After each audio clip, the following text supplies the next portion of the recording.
Boa noite, estimados irmãos. Iluminados pelo amor de Jesus, estejamos todos em paz com a própria consciência, cedendo o nosso coração como ninho de amor às criaturas.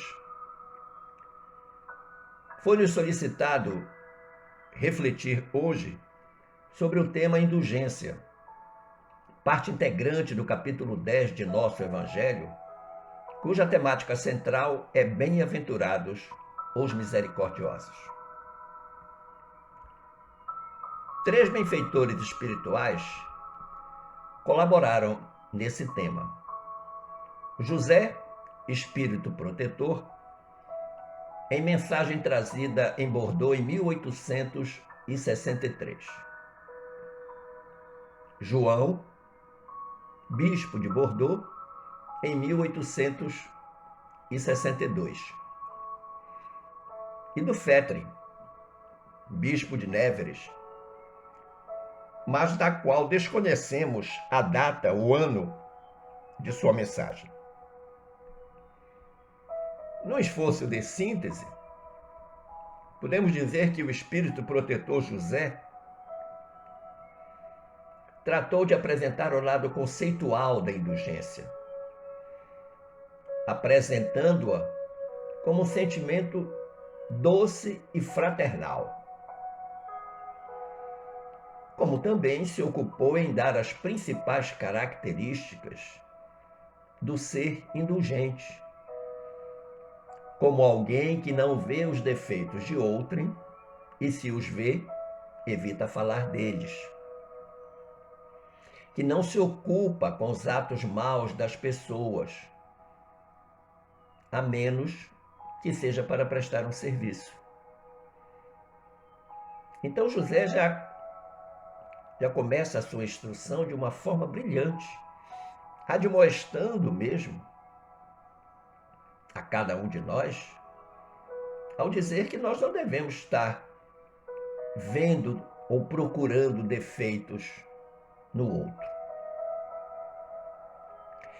E ele avança na recomendação já buscando o lado ético, que já que nós não conseguimos deixar de ver, ele então recomenda que eticamente nós evitemos falar dos erros, o que não é lá muito comum entre os seres humanos.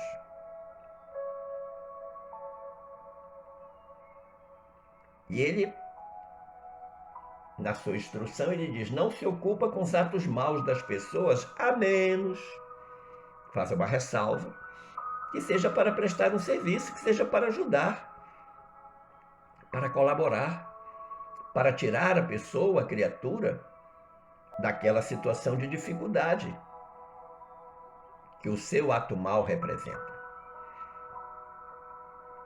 E ele faz um grande alerta a todos nós, dizendo: ó homens, quando será que julgareis os vossos próprios corações, os vossos próprios pensamentos, os vossos próprios atos, sem vos ocupardes com o que fazem vossos irmãos?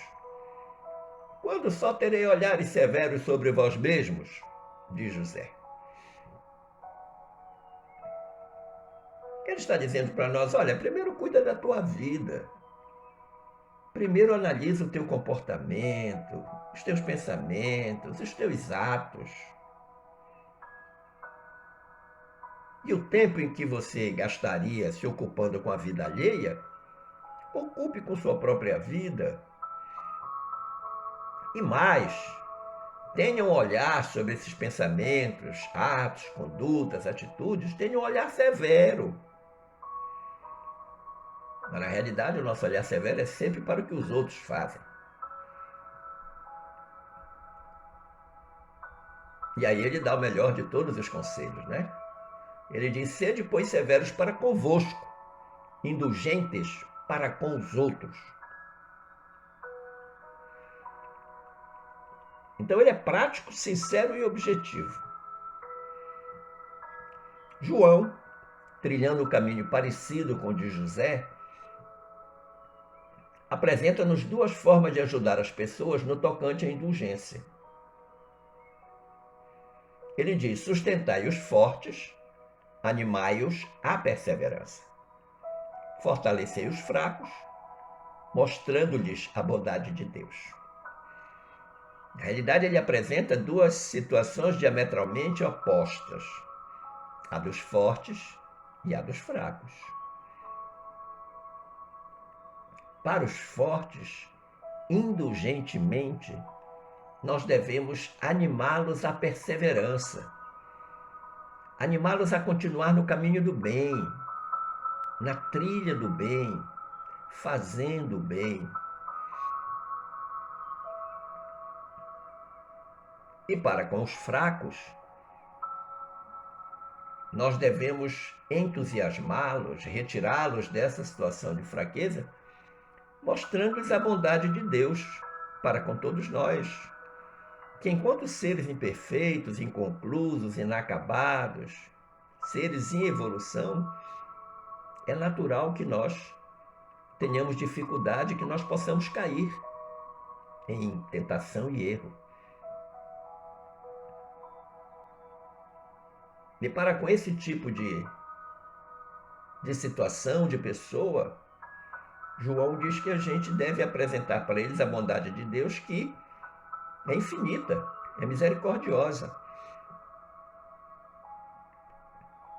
Mas para esse benfeitor, a maior manifestação da indulgência está na capacidade de perdoar. E ele nos alerta para uma característica essencial desse perdão, que deve ir além do esquecimento da falta. Ele diz: quando perdoardes aos vossos irmãos, não vos contenteis com estender o véu do esquecimento sobre suas faltas. Ou seja, não basta apenas que eu tente esquecer aquela falta que contra mim foi cometida. E ele diz por quê? Porquanto, as mais das vezes, muito transparente é esse véu para os olhares vossos. O que é que ele está dizendo? Que, dada a transparência desse véu, nós corremos o grande risco de, no futuro, relembrar a falta e, com ela, a mágoa. Ficamos magoados novamente, o que significa que efetivamente não perdoamos. Foi uma indulgência pela metade. Nem sempre o esquecimento é o jeito correto e necessário diante da falta. Porque basta um pequeno senão e a gente recorda a ofensa, recorda o erro, e aí pode ficar novamente magoado, chateado, aborrecido. E João recomenda que, junto com o perdão, devemos levar o amor.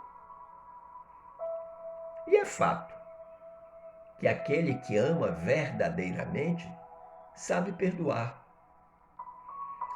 Mas amor verdadeiro é aquele amor ágape, praticado por Jesus, cuja grande manifestação se dá segundos ou minutos antes dele desencarnar na cruz, quando diz: Pai, perdoai-lhes, eles não sabem o que fazem. Uma indulgência extrema para com as faltas alheias de todos aqueles que estavam envolvidos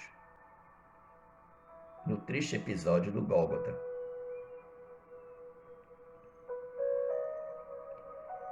Quando a gente lê essa instrução de João, a gente recorda aquele aspecto que os espíritos superiores apresentaram a Kardec sobre a caridade segundo Jesus. O que disseram os espíritos superiores quando lhes foi perguntado como Jesus via a caridade? Eles responderam: benevolência para com todos, indulgência para com as imperfeições alheias perdão das ofensas. Então essa é uma trilogia de amor. É a trilogia do amor ágape de Jesus que nós devemos imitar em toda a sua extensão. E o bispo de Bordeaux dá-nos um grande alento quando ele diz: como ele, Jesus, carregai todos vós as vossas cruzes e subi penosamente, mas com coragem, o vosso Calvário, em cujo cimo está a glorificação. Nós carregamos muitas cruzes. Do desamor, da incompreensão, da grosseria. São tantas cruzes que nós carregamos. Que são os nossos próprios defeitos, as nossas próprias faltas. E João já está advertindo que essas cruzes provocam uma subida difícil, penosa. Mas essa conjunção adversativa indica que nós devemos fazer esta subida com coragem. Porque quando nós chegarmos lá, no topo do nosso Calvário, nós vamos encontrar a glorificação. É Jesus, é o nosso Pai amado, nos recompensando com todo este esforço de suportar e carregar a cruz com dignidade. Nós precisamos ser indulgentes também conosco. Quanto à instrução de Dufetre, ele retorna ao aconselhamento de José, exortando-nos quando diz: caros amigos, sede severos convosco, indulgentes para com a fraqueza dos outros. Ele coloca a indulgência como uma santa caridade. E Dufetre faz-nos lembrar de que todos nós temos maus pendores a vencer, defeitos a corrigir, hábitos a modificar. Ele diz: todos tendes um fardo mais ou menos pesado a alijar, para poder galgar o cume da montanha do progresso. Relacionando lá com a glorificação falada anteriormente. Então, se nós vamos nos livrando do peso dos nossos defeitos, maus hábitos, maus pendores, nós vamos deixando isso de lado, a nossa cruz fica mais leve.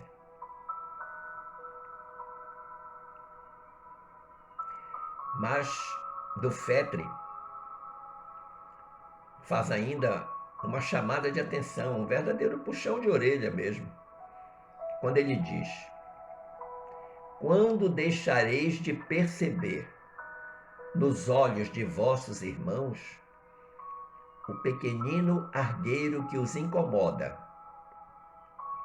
sem atentardes na trave que, nos vossos olhos, vos cega,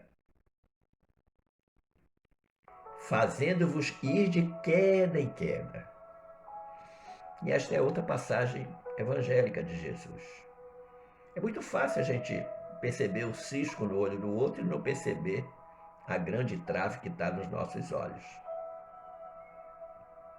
É fato também que nós nos incomodamos muito mais com a vida dos outros do que com a nossa própria vida. Agora, dos 3 benfeitores que colaboraram nesta instrução, Dufetre é o único que lança o Espiritismo como chave mestra para abrir os corações humanos, na forma de evangelho redivivo, de doutrina consoladora que torna feliz todo aquele que conhece e pratica os ensinos ditados por Jesus e pelos espíritos. E nesse aspecto ele sintetiza de uma forma muito bacana, muito bonita. Ele diz: caridade para com todos e amor a Deus acima de todas as coisas. Então não há seletividade na caridade, na indulgência, na benevolência. Não, é caridade para com todos. E amor a Deus acima de todas as coisas. Claro, porque se eu não amo o meu próximo, como é que eu vou dizer que amo a Deus? E se eu não amo a Deus, como é que eu vou amar o próximo? E ele diz mais, porque o amor a Deus resume todos os deveres. E porque impossível é amar realmente a Deus sem praticar a caridade, da qual fez ele uma lei para todas as criaturas.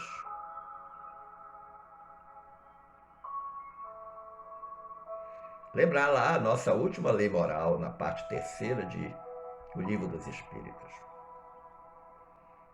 Lei de amor, justiça e caridade.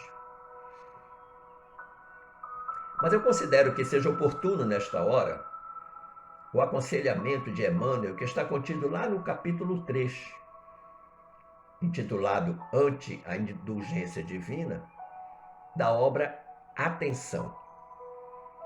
Quando o benfeitor de Chico Xavier alerta, dizendo-nos: induzidos à intemperança mental, a explodir dentro de vós por vulcão de loucura. Então ele está dizendo o que é que a falta dos outros, o defeito alheio provoca na gente. Ele aconselha: meditemos na indulgência divina, para que não venhamos a cair no desajuste da intolerância. Então, muitas vezes, quando algo que o outro, que o próximo faz para conosco, e às vezes nem é para conosco, é para com uma outra pessoa, e nós acabamos tomando as dores e nos tornamos intolerantes. Então Emmanuel pede para a gente meditar na indulgência divina, o quanto que Deus é misericordioso com a gente, pecadores, reticentes no erro, quanto que essa indulgência divina nos alcança. Muitas vezes, diante das imperfeições alheias, dos erros do próximo, nós explodimos internamente e esquecemos o comportamento de Deus diante dos nossos erros e das nossas imperfeições.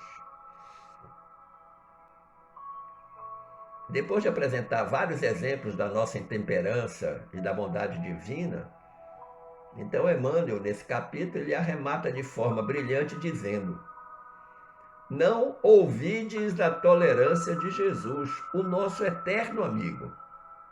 Olha que bacana. O nosso eterno amigo. A amizade de Jesus não acaba nunca. As amizades humanas podem até acabar, mas a de Jesus não. Que nos suporta há milênios. Olha quanta caridade, quanta benevolência, quanta indulgência para conosco. Amparando-nos o coração através de 1000 modos, em cada passo do dia. Ou seja, essa presença diuturna do eterno amigo em nossa vida. Sempre nos ajudando, colaborando indefinidamente conosco.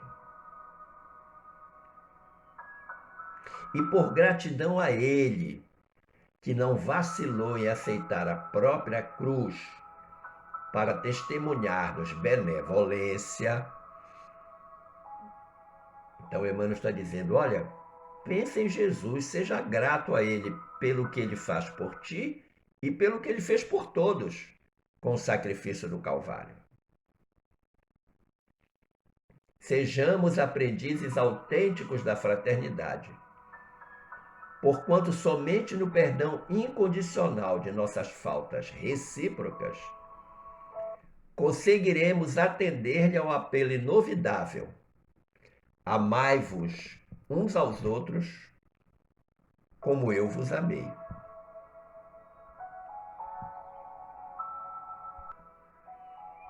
Na obra O Espírito da Verdade, mais especificamente no capítulo 66, dedicado à indulgência, André Luiz, pela psicografia de Valdo Vieira, afirma: ódio é fogo invisível na consciência.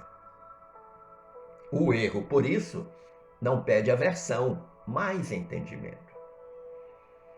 Então ele já começa alertando para o perigo que é nós guardarmos mágoa de alguma coisa que nos foi feito.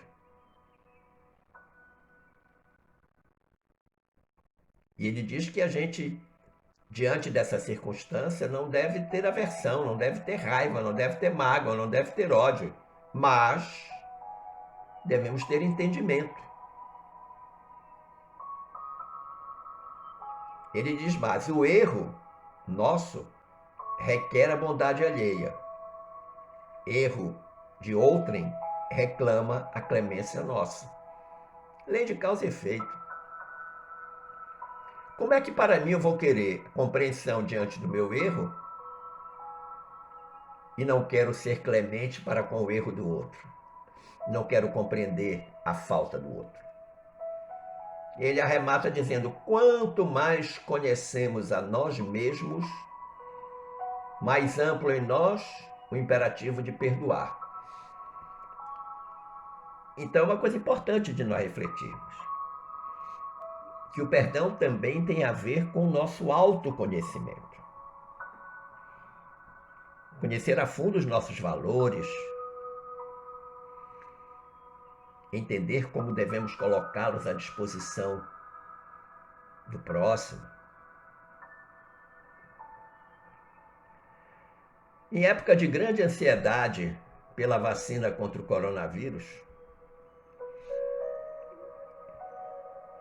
vale a pena nós recordarmos o nobre espírito Emmanuel, lá na obra Encontro de Paz, capítulo 21, também dedicado à indulgência, quando ele diz que a indulgência não é apenas caridade para com os outros. Erige-se igualmente como sendo processo de nos imunizarmos contra o impacto de vibrações destrutivas. Então, o poder terapêutico da indulgência, ela como um imunizante, ela como uma vacina a nos proteger dessas vibrações destrutivas que a falta da indulgência para com a imperfeição alheia pode causar.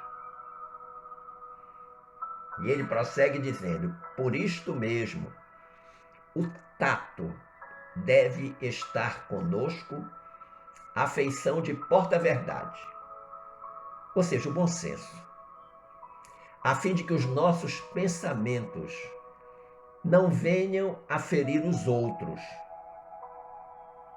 tornando de outros para nós de maneira a ferir-nos, tornando no sentido de voltar para nós mesmos e nos ferir. E aí, Emmanuel faz umas advertências, ou melhor, umas sugestões preciosas. Um verdadeiro manual de conduta. Ele diz assim: quando esse companheiro ou aquela companheira se mostrar autoritário de modo excessivo, mentalizemo-los por irmãos responsáveis e confiantes. Não temos que ver esse autoritarismo como uma coisa negativa, mas procurar o outro lado da moeda, o lado bom. Em que aquela forma da criatura se comportar está indicando para nós que é uma pessoa responsável e confiante. Ele diz ainda: surgindo os que se nos afigurem vagarosos, na execução das tarefas que lhes caiba, imaginemo-los por meticulosos e tímidos, e nunca por preguiçosos ou lerdos. Ora, quantas vezes a gente está com alguém fazendo uma tarefa e aquela pessoa é um pouco lenta. E aí nós já julgamos que ela é lerda, que ela é preguiçosa, que ela não quer trabalhar. E o Emmanuel diz para a gente ver o outro lado dessa moeda, que na realidade essa pessoa pode ser mais meticulosa, pode ser uma pessoa tímida. Ele diz ainda, se esse companheiro, essa companheira, se aparecem por figurinos de avareza e se chamados a exprimir-nos, quanto a eles, interpretemo-los por amigos da poupança e não da sovinice. Então, em vez de chamar o outro de sovina, de mão fechada, de pão duro, vamos ver o outro lado da moeda. Pode ser que ele seja um amigo da poupança. Daí a manifestação da sua avareza. Quando se revelarem portadores de opiniões demasiado francas, aceitemo-los por amigos sinceros, mas não por imprudentes. Muitas vezes nós ouvimos coisas que são duras de ouvir. As pessoas são francas demais.